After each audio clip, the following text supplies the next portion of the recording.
ఒక టీచర్ మంచి ఎగ్జాంపుల్తో పాఠం అర్థం చెప్పిస్తే, అరే ఎంత మంచి టీచర్, ఆ ఎగ్జాంపుల్ వల్లనే నాకు మొత్తం కాన్సెప్ట్ గుర్తుంది అనే టీచర్ మనం జీవితాంతం గుర్తుపెట్టుకుంటాం.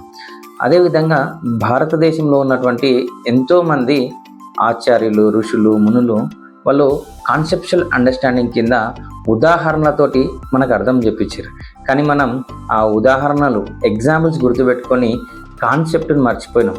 అందులో ఒక కాన్సెప్ట్ ఏంటంటే, సూర్యుడు 7 గుర్రాల పైన వస్తూ ఉంటాడు అనే ఒక ఎగ్జాంపుల్ ఉండే.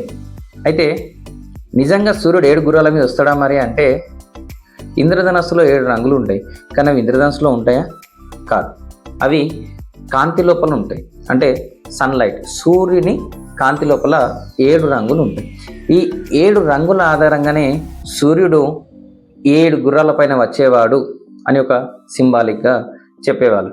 అదే కాకుండా రథ సప్తమి, సూర్యుని ఏ రోజైతే పూజిస్తామో ఆ రోజు కూడా సప్తమి, అంటే 7వ రోజు. కాబట్టి this is a conceptual understanding.